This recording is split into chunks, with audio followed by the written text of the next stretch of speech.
जय शिवराय, जय शंभूराजे. मी आज रायगडावर आहे आणि हे समोर दिसतं हे टकमक टोक आहे. माझी एवढीच सरकारला मागणी, सरकार मायबापाला आणि फडणवीस साहेबांना, की जर म्या जरांगेची सुपारी जर घेतली असेल तर SIT चौकशी लावण्यात यावी, नार्को टेस्ट दोघांची होण्यात यावी.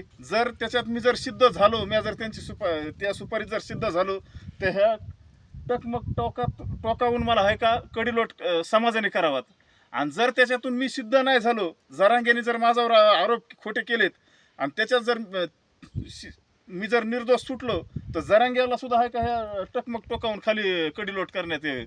आणि माझी एवढीच विनंती, कळकळीची विनंती, जेवढे आमदार खासदार असतील महाराष्ट्रातले, माझ्या विरोधात कलेक्टर ऑफिसला निवेदन दिलं की अमोलला जास्तीत जास्त शिक्षा लागण्यात यावी.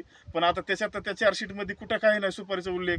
मी त्या आमदार खासदार मायबापाला माझी एवढीच विनंती की बाबा हो, जसं तुम्ही मनोज जरांगेला त्या टायमाला पाठिंबा दिला, सपोर्ट केला, मी बी एक गरीब घरचा मुलगा आहे, तुमचाच कार्यकर्ता असन एखाद्या आमदाराचा खासदाराचा, तुम्ही सुद्धा आहे का आता जरांगेच्या विरोधात आहे का मुख्यमंत्री साहेबाला लेटर द्यावात तुम्ही. माझी एवढीच विनंती की नार्को टेस्टची आणि SITची मागणी मुख्यमंत्री साहेबाला, जेवढ्या आमदारांनी खासदारांनी माझ्या विरोधात मला शिक्षा लागण्यासाठी लेटर दिलं, तेवढ्या आमदार खासदाराला माझी एवढीच कळकळीची विनंती की आता नार्को टेस्टसाठी आणि SITसाठी आहे का तुम्ही सुद्धा आहे का मुख्यमंत्री साहेबाला निवेदन द्या.